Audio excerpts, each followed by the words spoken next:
Bienvenue sur Africa 24 dans cette nouvelle édition de l'Africa Tonight. Au sommaire de l'actualité, lutte contre le terrorisme. Le président tchadien Idriss Déby Itno s'adresse directement à Boko Haram et lance un ultimatum aux dirigeants du groupe islamiste. Régulièrement, leur chef Aboubacar Shekau publie des vidéos pour défier les présidents du Tchad, du Cameroun, du Niger et du Nigeria qui ont uni leurs forces pour l'affronter. Constancia Mangué dénonce la consommation de drogue en Guinée équatoriale. La première dame s'est rendue au centre psychiatrique de Sampaka afin de mettre en lumière les ravages causés notamment par la marijuana. Les créations culturelles en Afrique souffrent de la piraterie. Nous verrons que les professionnels de l'audiovisuel ont pour ambition de contrer ce fléau qui est une menace pour l'industrie en Afrique. Mais avant de développer ces titres, promesses tenues au Burkina Faso, 4 mois après son investiture, le président Michel Kafando autorise l'exhumation du corps de Thomas Sankara. Le gouvernement a pris un décret portant autorisation d'exhumation et d'expertise des restes de l'ex-président burkinabé. Pour rappel, la famille avait enclenché en octobre 2010 une procédure sur la reconnaissance officielle de la sépulture du père de la révolution burkinabé. Il avait été assassiné en 1987 lors du coup d'État qui a porté au pouvoir l'ancien président Blaise Compaoré. Le président tchadien Idriss Déby Itno a promis ce mercredi d'anéantir Boko Haram et d'éliminer son chef Aboubacar Shekau. Le chef d'État tchadien, dont les forces armées combattent le groupe terroriste au Cameroun et au Nigeria, a estimé que le chef de la secte terroriste nigériane et ses éléments doivent se rendre dans les plus brefs délais. Les précisions avec Aminata Diak. Le président tchadien Idriss Déby Itno réitère son engagement dans la guerre contre Boko Haram et menace cette fois-ci directement Aboubacar Shekau, le dirigeant de la secte islamiste.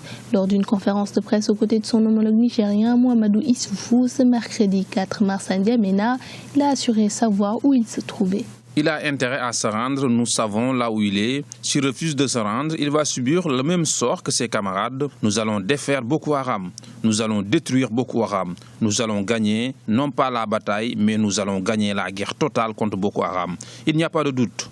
Pour certains spécialistes, le chef de l'État tchadien adopte une posture de leader conforté dans sa stratégie de lutte contre Boko Haram. L'ultimatum a, je pense, une triple visée. Il y a un visée politique, géopolitique même, pour montrer effectivement qu'il est le leader justement de cette coalition qui s'en prend à Boko Haram. 2, il y a effectivement par rapport donc à l'opinion interne tchadienne aussi une manière d'affirmer son leadership.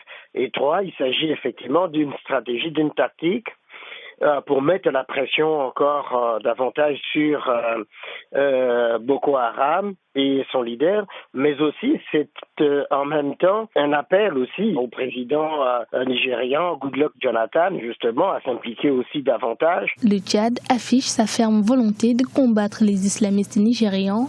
Ces derniers mènent des attaques meurtrières depuis plus de 4 ans dans le nord-est du Nigeria et depuis peu au Cameroun, au Tchad et au Niger, principaux pays qui ont noué une coopération militaire afin de combattre le groupe armé et sécuriser la région. Déploiement d'une mission préélectorale au Soudan. L'Union africaine a donné son aval par la voix de la présidente de la Commission ce mardi.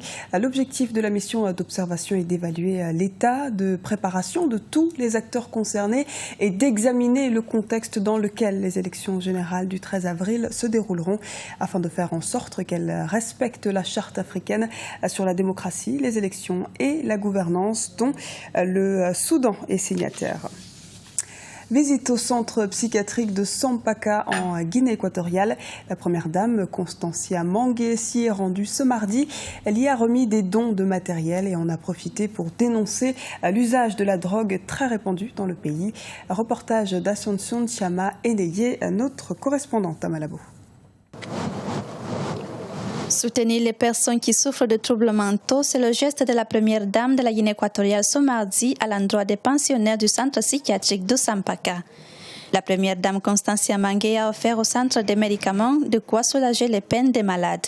Indignée et préoccupée par l'augmentation des patients, la première dame a condamné la pratique de la consommation de drogue qui est l'une des principales causes des troubles mentaux dans le pays. Ce serait vraiment bien si les gouvernements du monde entier appliquaient les lois qui répriment la commercialisation des drogues et autres stupéfiants. Il faut aujourd'hui une solidarité internationale dans cette lutte. L'addiction à la drogue est la cause de la dégénérescence mentale de nos enfants. Enrique Reginaldo Obiang-Alogo, l'un des patients hospitalisés à cause de la toxicomanie et maintenant en bonne santé, conseille à la jeunesse équatorienne d'éviter la consommation de la drogue.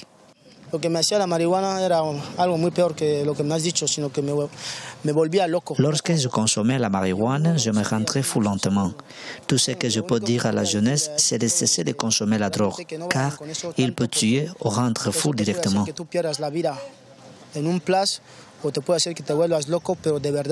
Un problème inquiétant que le responsable du centre psychiatrique de Sampaka a soulevé, c'est la prise en charge de certains patients par leurs parents après avoir été guéris. Le problème ici, c'est que la plupart des patients viennent de la rue. Une fois soignés, la famille ne vient pas les récupérer. Actuellement, nous avons 150 patients. Les parents doivent venir chercher ceux qui sont guéris afin de nous permettre de recevoir de nouveaux patients. La première dame Constancia Mangué souhaite aujourd'hui s'investir davantage dans la prise en charge des personnes souffrant de troubles mentaux. Mais son combat ne s'arrête pas là. Elle soutient également les maladies de la petite enfance et la femme enceinte. Conférence de presse marquant la prise effective de l'ambassadeur de la Guinée équatoriale en France.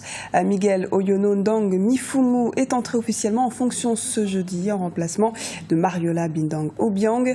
Lors d'une conférence de presse donnée à l'ambassade de Paris, il est revenu sur le dialogue politique national, la coopération franco-équato-guinéenne, mais aussi le succès de l'organisation de la CAN 2015.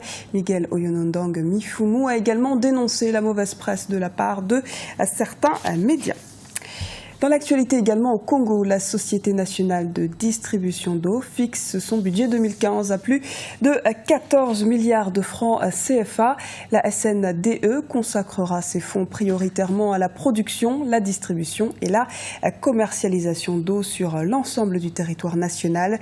Les administrateurs ont également adopté avec amendement le plan stratégique de la SNDE pour la période 2015-2019, le programme annuel d'activité 2015 ainsi que le rapport annuel de ces activités provisoires dans l'exercice de 2014. Création d'une association pour la promotion des créations des œuvres culturelles en Afrique. Les professionnels de l'audiovisuel en marge de la 24e édition du Festival panafricain du cinéma et de la télévision de Ouagadougou se sont réunis afin de lutter contre la piraterie qui menace l'industrie culturelle du continent. Les précisions dans ce reportage à Ouagadougou de notre correspondant Wendiam Valentin Compaoré. La piraterie est une menace pour les créations audiovisuelles en Afrique.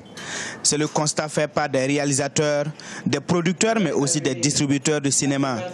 Et pour lutter contre ces fléaux qui s'adaptent à l'ère du numérique, ils se sont réunis ce mercredi à Ouagadougou au Burkina Faso en association. Objectif de ces professionnels, promouvoir et protéger les créations culturelles et artistiques pour le développement d'une industrie culturelle. Le piratage, c'est quoi? C'est tout simplement de la fraude. C'est du vol.